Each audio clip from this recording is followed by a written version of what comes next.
It is an ogre, a towering monstrosity of muscle and malice, staring down at our protagonist, Aldo. Behind Aldo lies a friend, broken and bleeding. He plants his feet into the dirt, staring up at the beast with eyes that burn brighter than the hopelessness of the situation. He tells them he will not move. He declares that he will do anything, absolutely anything in his meager power to ensure that no one, not a god, not a monster, and certainly not an oversized brute with dental hygiene issues, takes away his precious people ever again. We must rewind.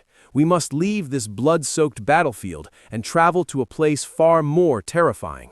Tokyo, 12:10 a.m., the witching hour for the corporate damned. The office hums with the electric buzz of fluorescent lights that drain the soul faster than any vampire. Here sits a man, the previous incarnation of our boy Aldo.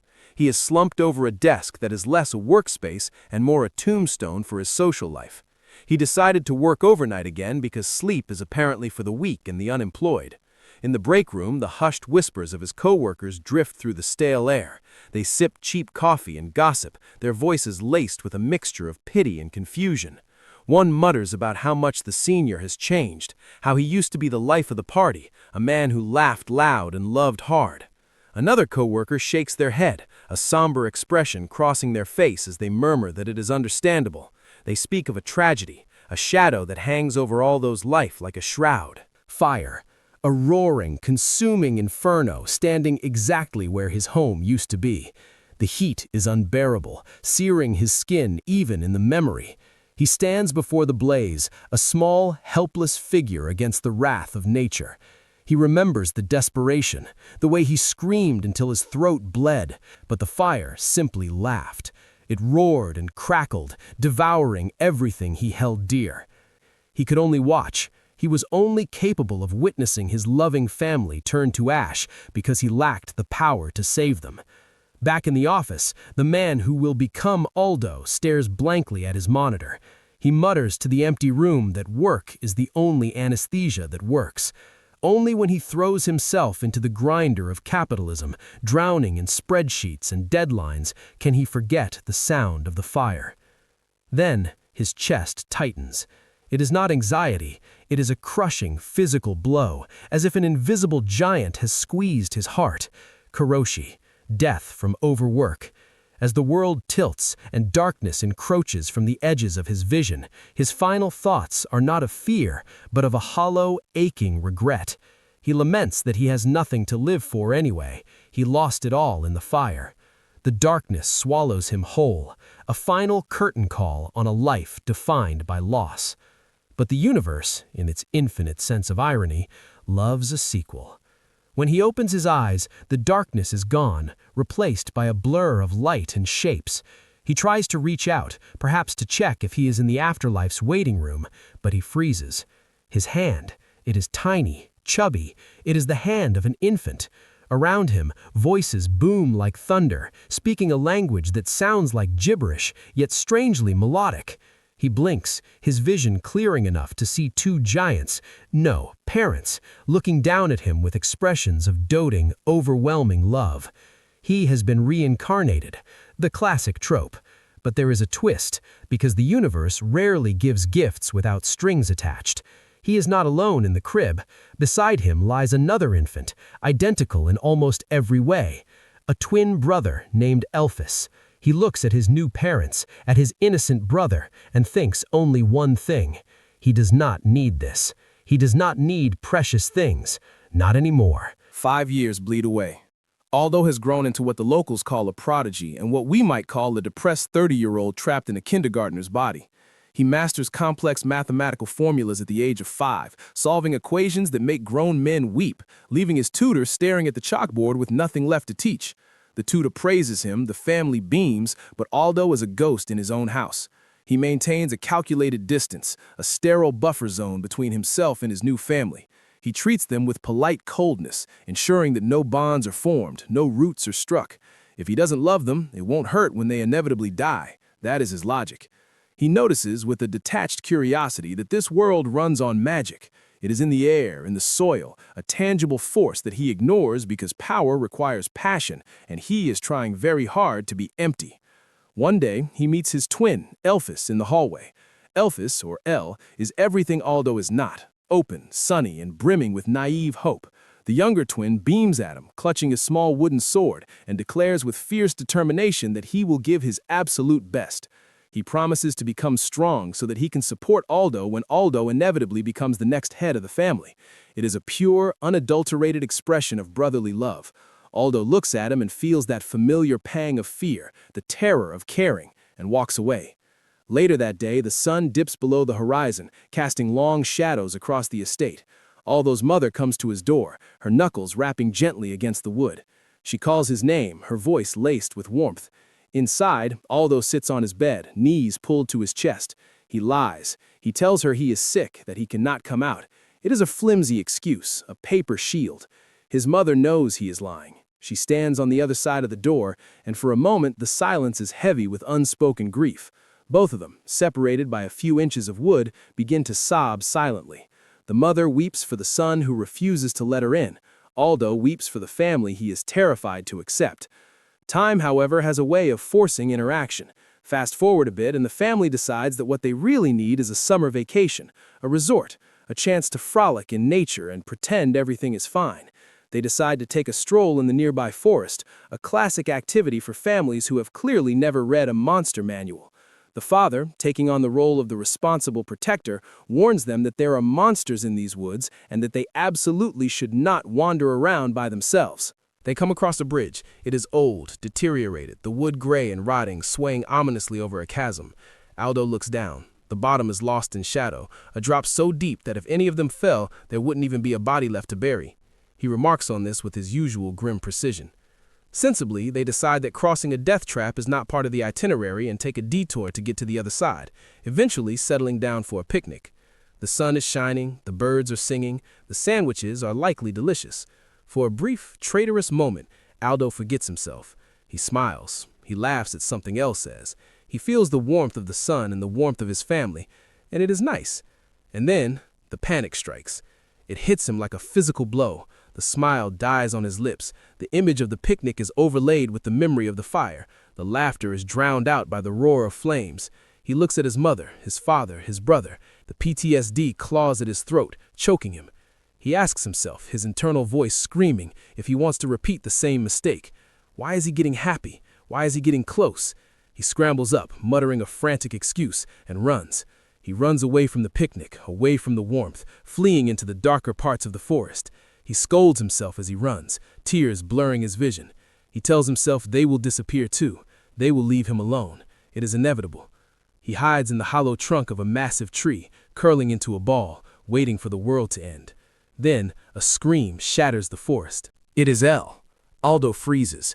Every instinct in his body, every lesson he has taught himself over the last 5 years tells him to stay hidden, to survive. But his body moves before his brain can stop it. He scrambles out of the tree and runs toward the sound. He bursts into a clearing and skids to a halt.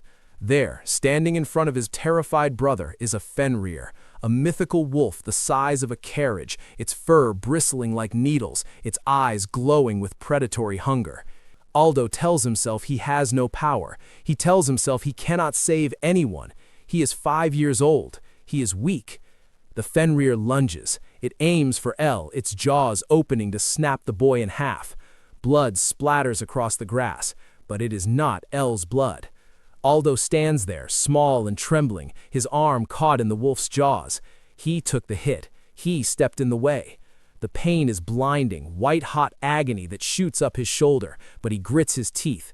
He screams at his brother, his voice raw, telling El to run. He yells that he will distract the beast, that he will be the bait. The wolf, surprised by this snack that fights back, shakes Aldo loose. Aldo hits the ground, weakened, bleeding, unable to run properly. The wolf could end him in a second. It could snap his neck and be done with it. But predators like to play. The Fenrir circles him, savoring the fear. Aldo, clutching his bleeding arm, realizes he cannot win, but he can choose where he dies. He stumbles up, taunting the beast, luring it away from his fleeing family. He heads for the old bridge. He reaches the deteriorated structure, his blood leaving a trail on the rotting wood. The wolf follows, heavy and confident. Aldo steps out onto the span. The wolf pounces. Crack! The wood, unable to handle the weight of a mythical beast and the balls of steel on this 5-year-old, gives way. The bridge shatters. Aldo falls. The wind rushes past his ears, a deafening roar. The wolf flails beside him, tumbling into the abyss. As gravity claims him, the adrenaline fades, and the tears well up. He looks at the sky, shrinking away from him. He realizes with a sudden, heartbreaking clarity that he doesn't want to die. He doesn't want this to be the end.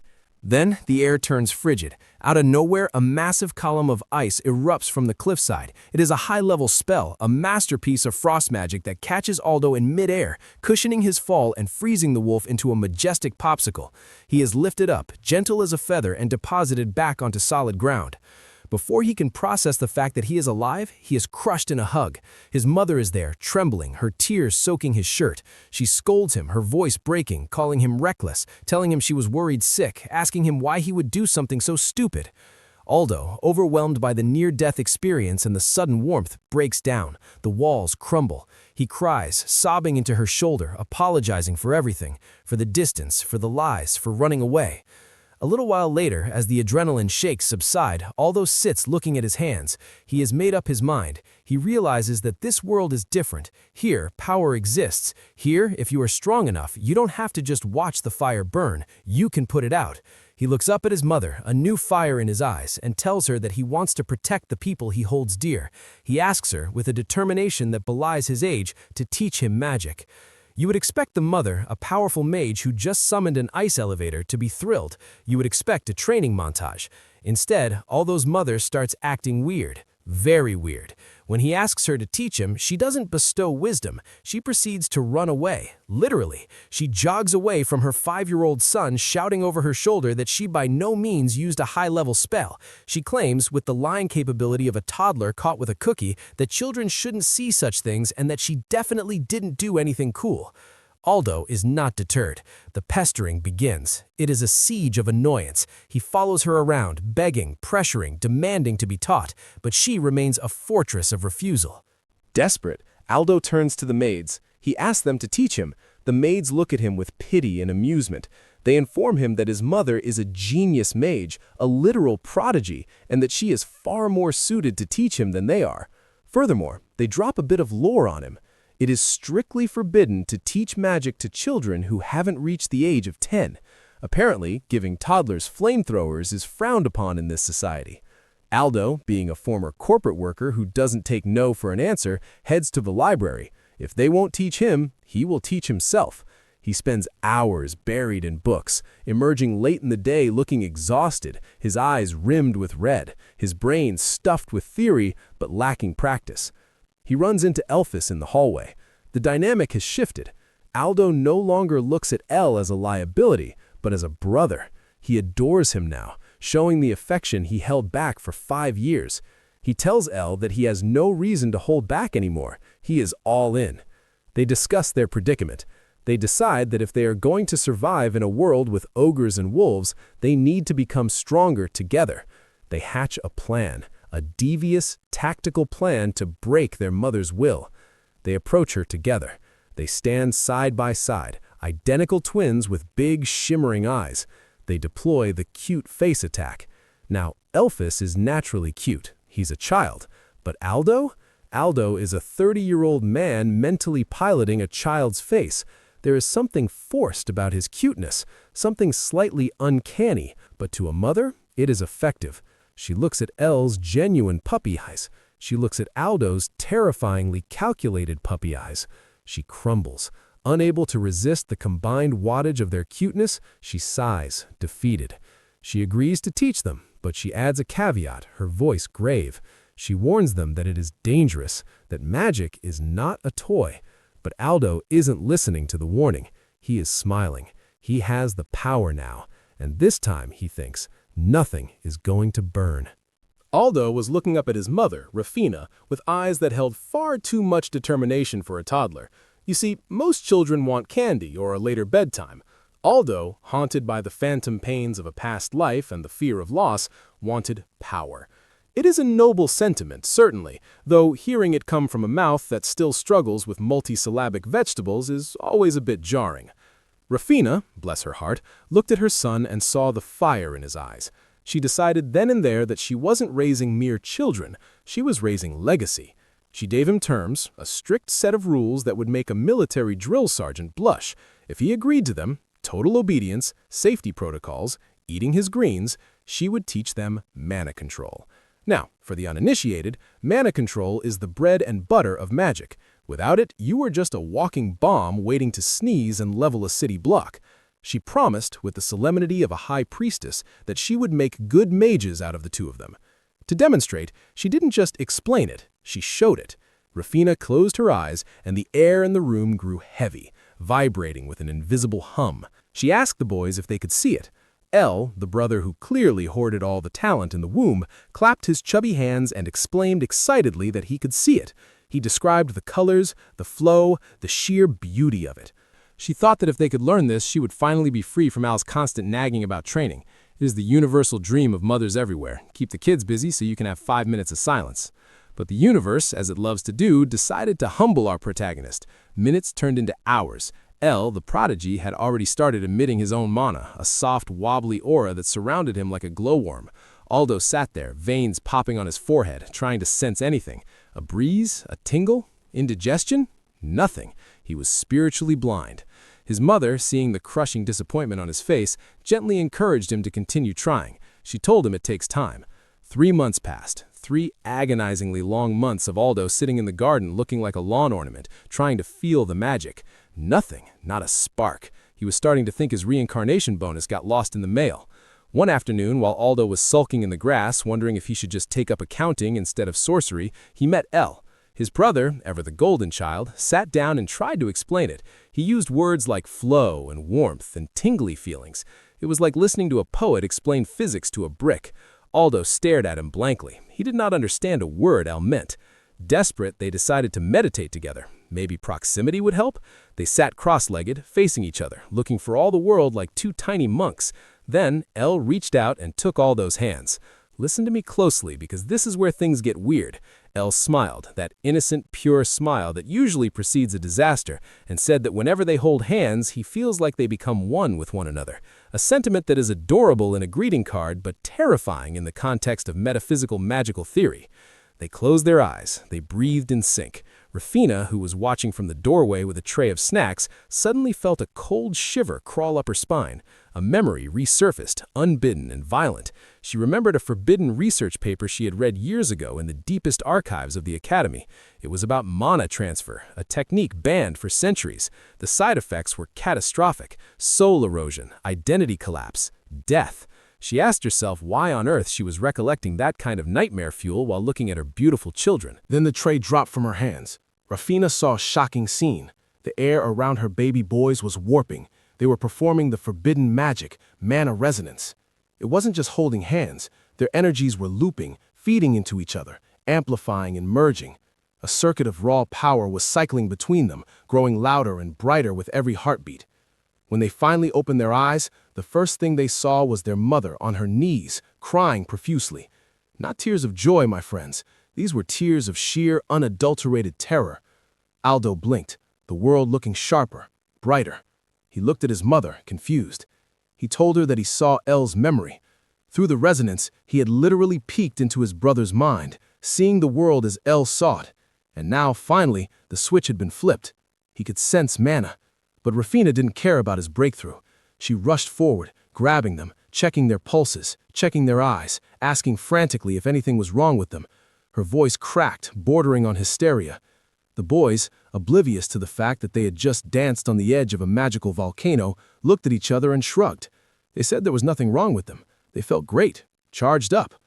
Rafina, wiping her tears but unable to stop the trembling in her hands, declared that was all for today. No more magic, no more training. Bed, now. Later that night, the house was quiet, but the tension was thick enough to cut with a broadsword. Rafina told their father everything. She confessed that she was scared for her children. She whispered that if people, the church, the kingdom, the wrong sort of mages, found out that 2 toddlers had achieved mana resonance, they would be in danger.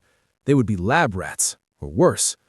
Their father, a man who clearly loved his wife but perhaps didn't fully grasp the eldritch horror she had just witnessed, held her close. He assured Rafina that everything would be fine. He puffed out his chest and made the classic promise.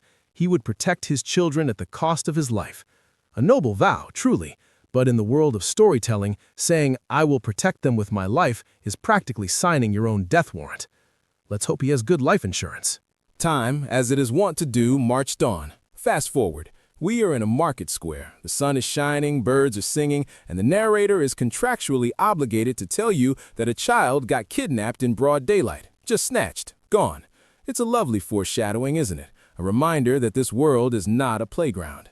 Back at the estate, Aldo and his brother realized something profound. They were likely the first to accomplish mana resonance in the history of magic, or at least that is what their inflated egos told them. They ended up doing it behind her back, chasing that high of shared power. And then the universe slapped them down. They fell ill. Not just a sniffle, but a burning up from the inside out kind of ill. Their magical circuits were fried. Rafina sat by their bedside looking tired and defeated. She realized she couldn't stop them. Curiosity is a disease with no cure. She said she had no choice but to properly teach them how to control their power to prevent them from harming themselves. If they were going to play with fire, she had to teach them how to wear an asbestos suit.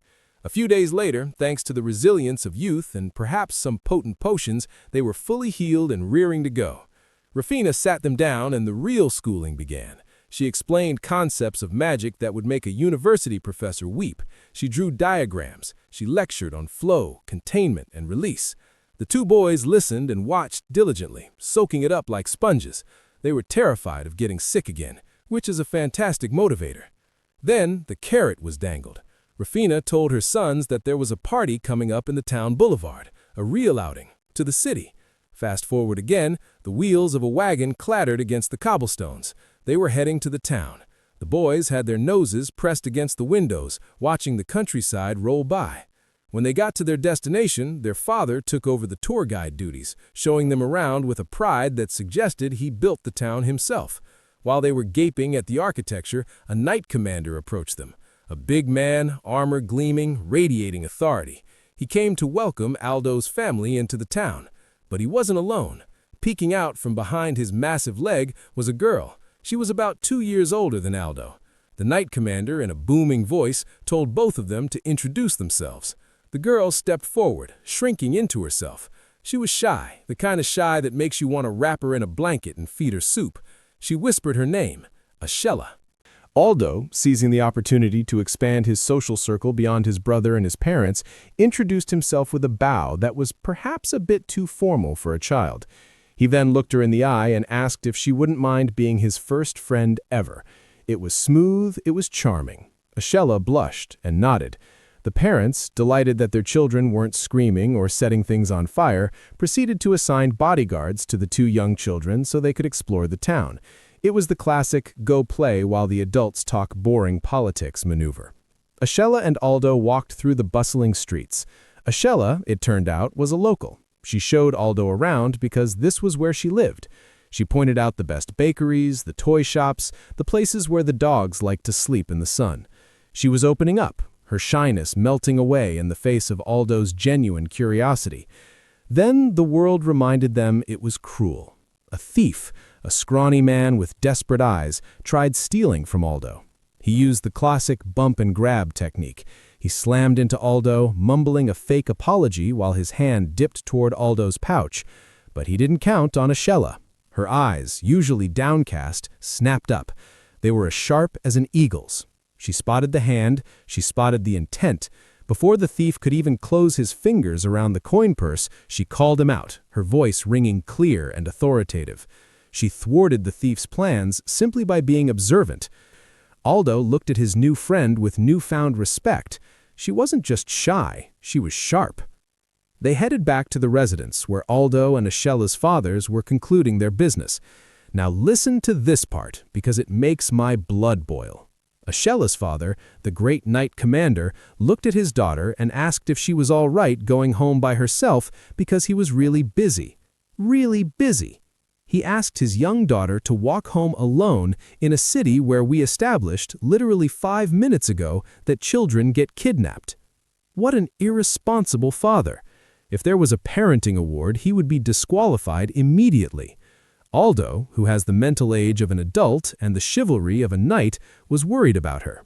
He looked at the darkening sky, looked at the crowded streets, and decided he couldn't let her go alone. He offered to escort her back. A noble gesture, a fatal mistake. They walked together, chatting, feeling grown up. Then, darkness. All of a sudden, the world tilted, a sack over the head, a blow to the neck. The chaotic sounds of a struggle, muffled and distant. When Aldo opened his eyes, the quaint town was gone. The warmth of the sun was gone. They were locked and trapped behind cold, rusted iron bars. The smell was the first thing that hit him. Stale hay, fear, and something metallic. Blood. He looked around. Outside the cage, some of the kidnappers were sitting around a table, playing cards and discussing how much they would make from selling the kids. They spoke of human lives like cattle, haggling over prices with casual cruelty. Aldo shifted, trying to find a way out, and his gaze fell upon a dark corner of the dungeon. His breath hitched. He saw a grotesque image. Piled in the shadows were parts, children's hands, feet, discarded like trash. It was a scene from a nightmare, a visceral confirmation that these men were not just thieves, they were monsters. They were butchers. Panic began to rise in his chest, cold and suffocating. One of the kidnappers stood up, a leering grin on his face, and walked over to the cage. He wanted to check on Ashella. He reached through the bars, his dirty hand grasping for her. Aldo didn't think. He didn't calculate. He moved. He stood in the way, a small barrier between the monster and the girl. He glared at the man, his eyes burning with a fury that belied his size. He was not wanting the kidnapper to get close. But bravery, in the face of brute strength, often results in pain. The kidnapper got agitated. He didn't like being defied by merchandise. He reached in, grabbed Aldo by the collar, and started beating him up. It was brutal, fists against small bones. Aldo took it. He gritted his teeth, refusing to cry out, refusing to move aside. He was a shield. During the beating, another kidnapper looked back. He was younger than the others, his face pale.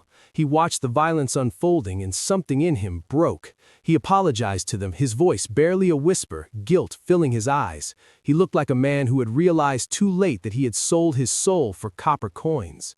Aldo, battered and bruising, saw that look. He saw the hesitation.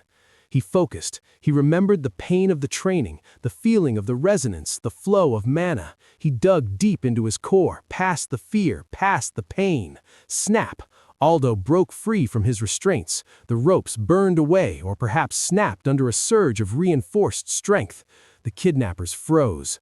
Aldo stood up, wiping blood from his lip. He raised a hand. Mana flared to life. It wasn't the weak flicker of a novice. It was the controlled, dangerous hum of someone who had looked into the abyss and learned to blink.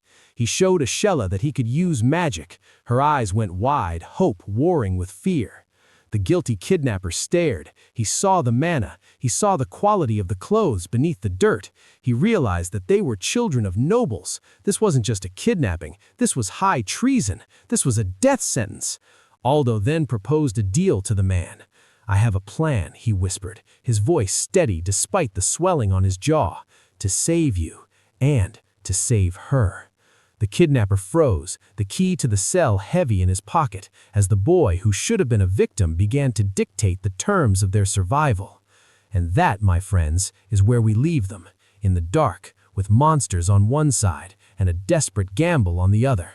The bearded man stared, sweat beading on his forehead like he was auditioning for a thriller movie poster. Beside him, a young boy with eyes far too intense for his age, classic reincarnated protagonist syndrome, leaned in. "Want to make a deal?" the boy asked, his voice dripping with unearned confidence. "I've got a way to save you and your daughter." Ah, yes, the hook. Nothing motivates a morally gray side character quite like an imperiled offspring. The boy, who identified himself as the Lord's son, because of course he is, began laying out the exposition with the cold efficiency of a corporate PowerPoint presentation. "As things stand, you have two possible future outcomes," he lectured, ignoring the dank prison aesthetic. He explained that staying in cahoots with slave dealers, never a great career move, honestly, meant he was complicit in kidnapping nobility. "I'm certain that the chivalric order that serves directly under this domain must be looking frantically for us," he added, probably imagining himself in a slow-motion rescue sequence. and it'd just be a matter of time before you get caught. Then came the scare tactics. The narrative politely provided a visual aid, a delightful wooden scaffold featuring the man, his wife, and his sick daughter swinging from ropes while a hooded executioner stood by, looking menacingly generic. The man in the cell slumped against the cold bars, hand to his face, crushed by the sudden realization that human trafficking carries severe professional risks. The boy placed a hand on his chest, striking a pose that screamed heroic resolve. "I swear on my name, Aldo Fawn Bluering," a name that sounds suspiciously like a paint swatch. "I'll make sure you're absolved of your crime." Then, the clincher. "And I promise to cover the medicine bills for your daughter moving forward." Since universal healthcare is apparently the one fantasy element missing from this world, Marl, the man thought, conjuring a mental image of a waifish girl. Sorry for being such a lousy father. As he prepared to switch sides, he sliced through the narrative tension, saying, "I am most grateful for your gracious words." The reader is then treated to a slideshow of why we should care. Marl was adorable. She helped with the business. But alas, the cough of doom trademark appeared. We see the hand covered in black ink, blood presumably, the universal symbol for incurable anime illness. The man reflected on his joyous days, realizing that nothing screams character motivation quite like a dying child. It's manipulative, it's cliché, and naturally, it worked perfectly. We saw the bearded man standing helpless as his daughter, Marl, faded away in a bed that looked about as comfortable as a sack of potatoes. The expenses of the medicine to heal Marl's illness was an amount that was many times over the amount I make, he narrated. He admitted that striving to be the father she takes pride in wouldn't save her, which was his melodramatic way of saying he decided to kidnap children for cash. "I wanted to save her, even if I had to become a contemptible scoundrel," he confessed to the prison walls, his hood drawn up from maximum angst. Back in the cell, the atmosphere shifted from tragic to transactional. "I'm grateful to you for giving me the chance to start over," Tuck said. The man clutched his chest, tears streaming down a face etched with regret and questionable life choices. "I swear I'll protect you two at the cost of my life," he vowed, raising the death flag so high it could be seen from space. "So please, save Marl." The handshake was rendered with intense, scratchy shading, sealing the pact. "We have a deal." Now for the heist. The scene cut to a tavern populated by generic muscular goons. Tubb seized his moment to act, offering top-shelf wine to rekindle our bond. It was the kind of acting that wouldn't fool a toddler, but luckily, henchmen in these stories share a single brain cell. Aldo explained the irony of the plan through the prison bars. "We'll be using the sleeping drug that was used when I had been kidnapped. Poetic justice or just lazy inventory management?" The strategy was simple. Wait for the idiots to run out of grog, introduce the spiked vintage, and wait for the chemical crash.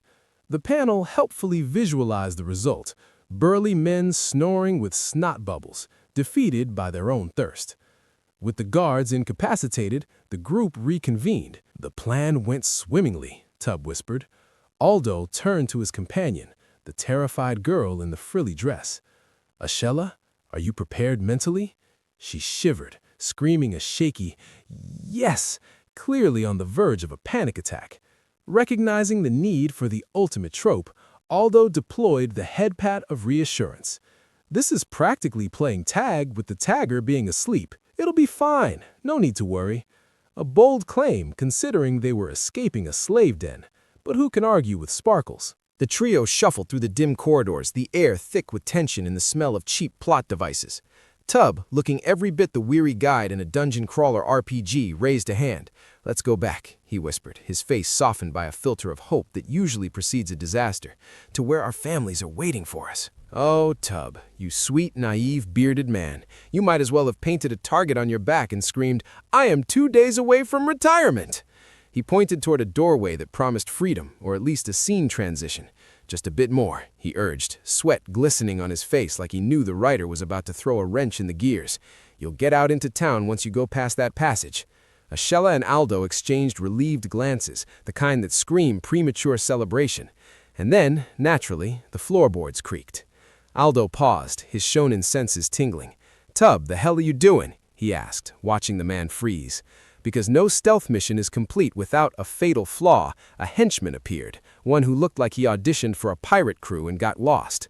He was holding a mallet and, more importantly, a grudge. "But I freaking hate alcohol," he screeched. The sober goon banged his gong, shattering the silence. "Tub betrayed us. Wake up, there's a breakout." Tub's face dropped. He knew the rules of the genre. He had a tragic backstory, a sick daughter, and a sudden moral epiphany. There was only one way this scene could end. He turned to the boy, his eyes swimming with resignation. "I'm leaving my daughter in your hands, Master Aldo." Aldo's eyes widened, realizing the script had just called for a heroic sacrifice TM. "Tub, don't tell me!" But Tub was already moving, kicking over crates to block the hallway. Aldo, pragmatic enough to know that arguing with a martyr is a waste of time, grabbed the girl's hand.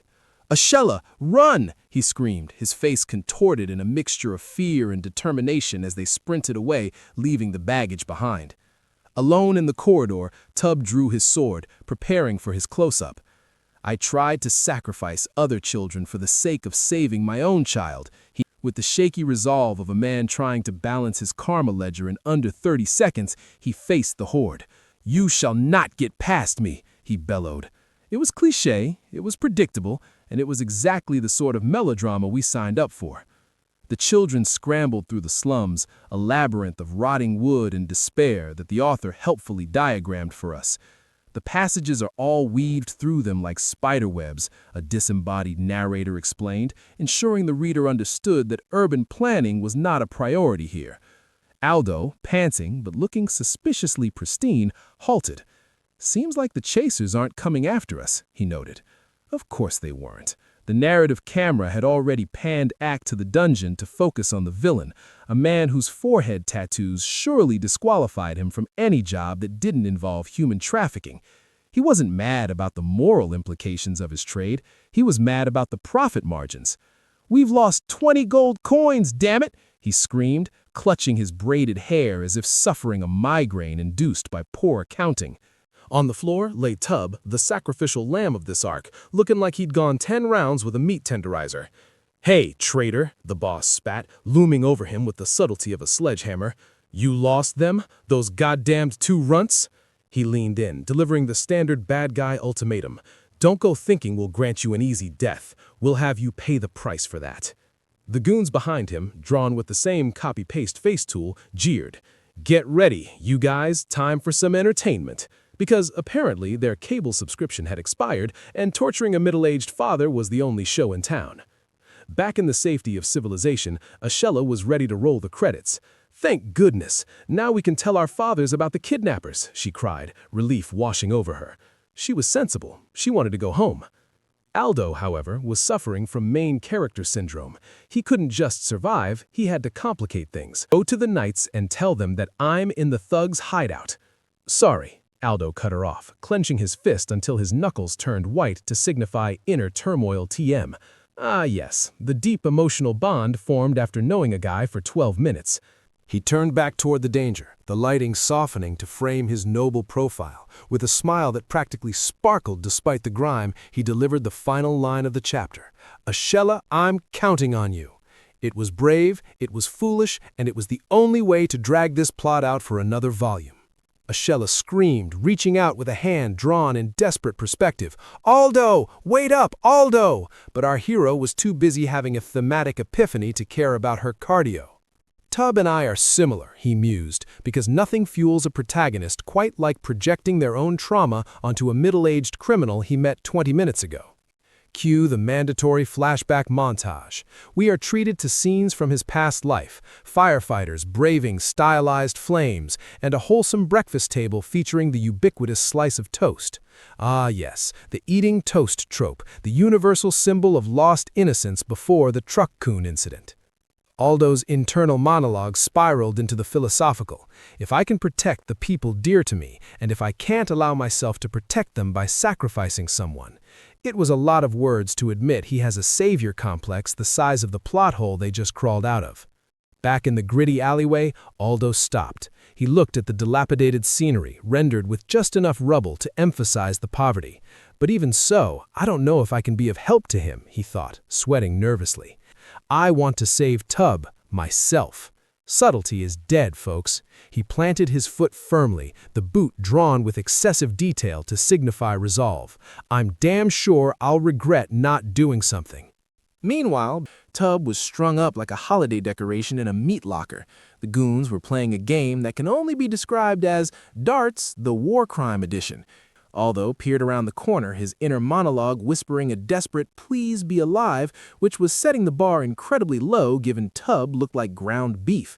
The boss, rocking braided pigtails and a vest that screamed "pirate on a budget," held up a crumpled piece of paper. He examined the sketch of the sick daughter and wife with the critical eye of a pawnshop owner. His daughter has a weak constitution, but she might fetch a good price with this. The boss, reveling in his screen time, waved the drawing like a trophy. "Once I kill you after having my fill torturing you, your daughter and wife will be next," he grinned, outlining a business plan that involved selling the grieving family to cover their losses. "That's so mean of you, man," Hagoon laughed. It was cartoonishly evil, devoid of nuance, and exactly the motivation Aldo needed. We are introduced to a gagged hostage, eyes wide with the realization that he is merely an NPC in a grim dark fantasy. The brute, wielding a cleaver that looks like it was looted from a giant silverware drawer, decides he is bored with capitalism and pivots to immediate violence. "I can't hold it any longer," he announces. Beside him, his subordinates cackle, "Ha ha ha, so scary," providing the kind of insightful commentary usually reserved for a sitcom laugh track. Then, the writer decides to dial the edginess up to 11. The villain raises his oversized cutlery and bellows, "Let me kill this shit stain straight away so I can have his daughter's first time." Cues the dramatic entrance of our hero, Aldo. Aldo, a child who should probably be in school rather than a slaughterhouse, stares at the carnage. The jagged black text box of destiny appears, overshadowing his messy bangs. "I gotta kill the monster." And then the classic shonen excuse drops. "My body and mind moved out of their own accord." Aldo rushes forward and points a finger. A projectile, it looks like a rock, a magic bullet, or perhaps a concentrated ball of plot armor, shoots forth while the villain offers a profound, "What the?" impact. The projectile slams into the brute's throat with the grace of a brick through a stained glass window. The art shifts to a gruesome close-up, ink spraying like a broken fountain pen as the villain chokes on his own hubris, and a very solid foreign object. We conclude with Aldo swinging a wooden staff, his face a mask of traumatized determination. "I gotta kill him in order to protect my dear people."